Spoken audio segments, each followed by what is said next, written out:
Morning and welcome to Zen Fits here in Blackstone, Virginia, the center of the world, but then you two are at the center of the world. It's a beautiful day in Blackstone. It's Sunday. Are you ready for your sermon, your Zen sermon?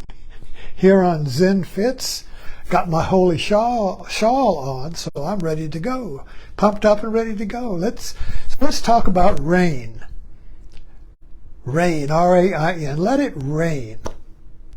Now, rain in Zen is a practice. A practice. Zen is a practice. It doesn't have to be Zen. It could be any non-dual tradition, any tradition that is a transcendent way, that is transcendent of duality or consciousness. See, consciousness, the operating system of consciousness is duality. With computers, you might have Windows, and you got a Microsoft, you got a Windows operating system, or you got a Mac, and you got a Mac operating system, or you might have, what's that other one? Is there a third one? I forgot. For the real independence. Lentil or something, I don't know. But anyway, the point is, the mind has an operating system, and that operating system is consciousness. And the operating system of consciousness functions on thinking, on words, on language. So a practice will be how to get unstuck from the operating system of words. You know, with a computer, when you get stuck, the computer jams up, it won't work, it freezes, it keeps repeating an error. Well, you go to the computer doctor. And it used to be you would install a clean operating system, reboot your computer on the clean operating system, and from that you could fix or clean up your computer and restore it to its original mind. But you had to operate on the computer outside of the operating system. You couldn't fix the operating system from inside the operating system. So you can't fix your mind from inside the mind. You need a practice. Now in Zen, that practice is rain. So let's look at rain. I mean, that's a great metaphor. Rain is grace. Oh, the rain's coming. The plants will grow. I can drink water. Oh, God, thank you. Rain, rain, rain. It's always a metaphor for grace that comes just in the nick of time. And it restores our soul. So it's a metaphor for God, for awakening, for some power outside of yourself. So the grace is always, the rain is always coming. You can't only, if you have a rain dance, well, maybe you control, but really the whole idea is you can't control the rain. It seems to be a fickle grace. It comes when it wants to. So let's talk about rain as a practice of awakening grace. Awakening grace. You see. Instead of just praying for grace, let's create the conditions for grace. Let's create the conditions for rain. This is the whole point of Buddhism.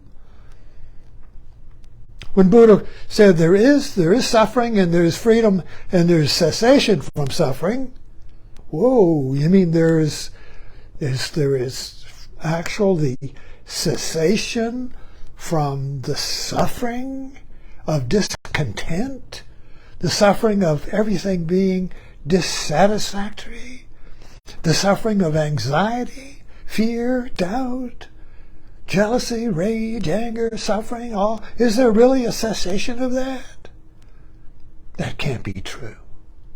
We don't really believe it. Because we know you can't by willpower stop the suffering. You can't by willpower stop the feeling of discontent. You can't By willpower, you can't change the operating system. You see, you can't change the operating system from within the operating system. So we don't really believe there is freedom from suffering or the cessation of suffering. That would be like having a computer and not believing that you can reboot it and clean up the computer. You get Max Fix-It or something. They say, oh, we'll clean up your computer, get rid of the bugs, get rid of the viruses, get rid of all the junk you've accumulated, clean it up, restore it to its original mind, its original state, you see. Well, we believe that, but we don't believe we can do it with the mind, you see. We can't do that, you see. But Buddha comes along and says, yes, there is a cessation. There is a way to restore your mind to its original purity. Its original purity. But you need a practice.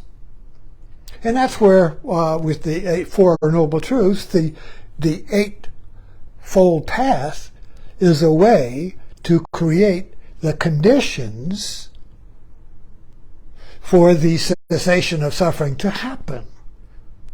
You can't by will do it, but you can create the conditions. Every farmer knows that. You create the conditions for the plant to grow.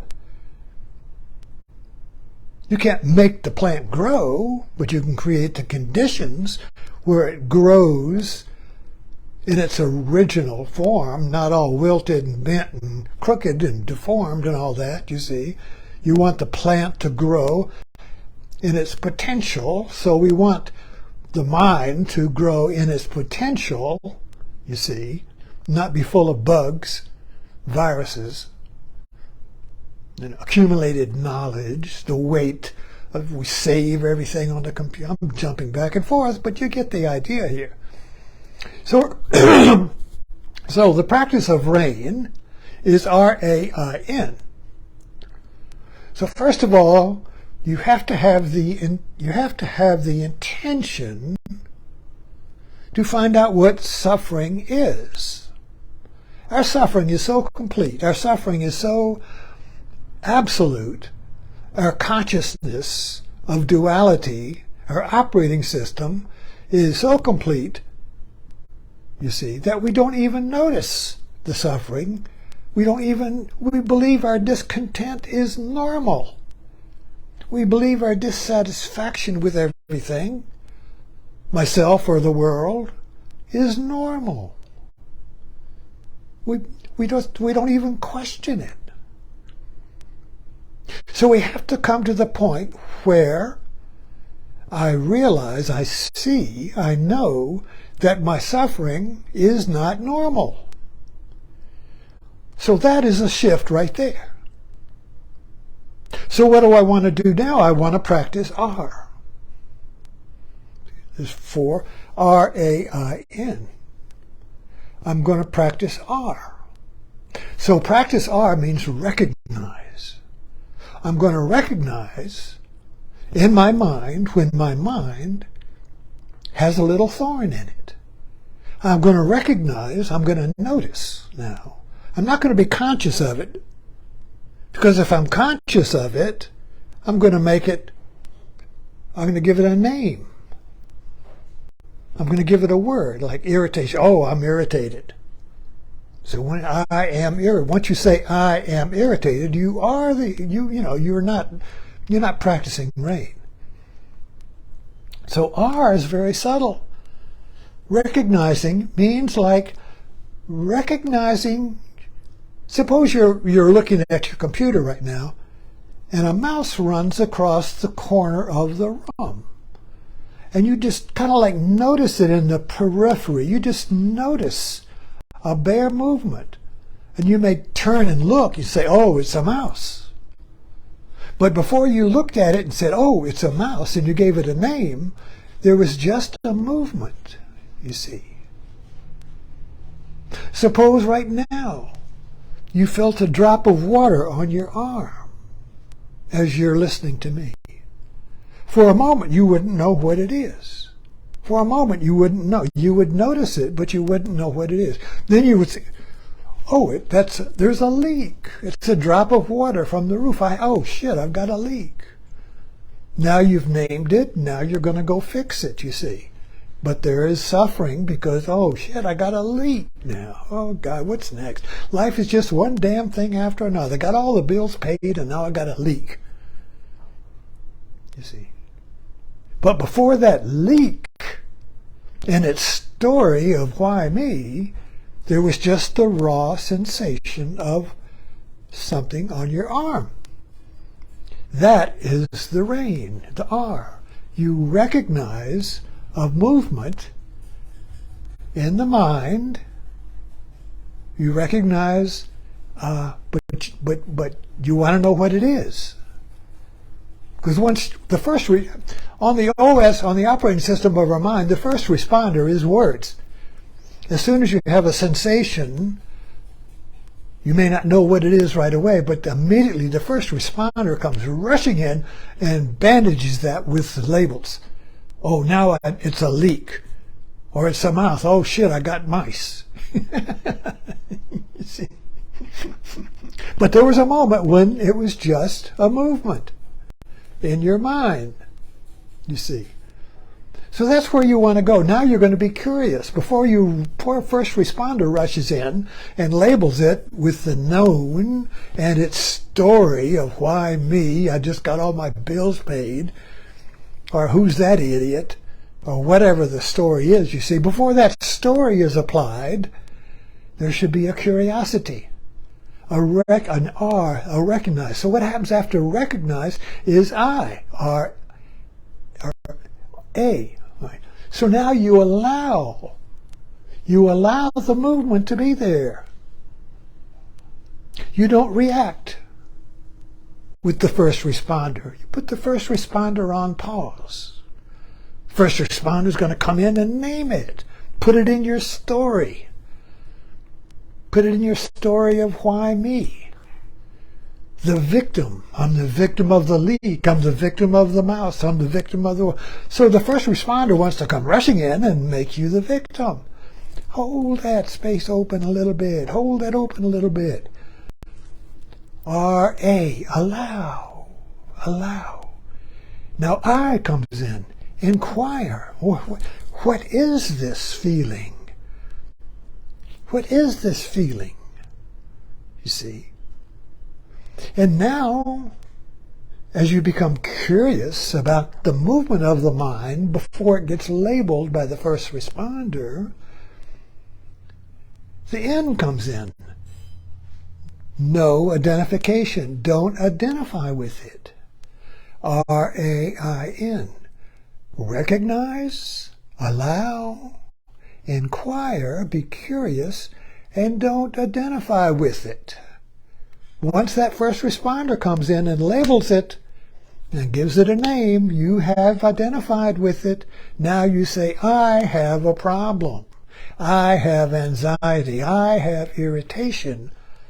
And of course the mind runs with that now. Then you become, well, I shouldn't be irritated about this. I'm a good person. So now I'm irritated about being irritated.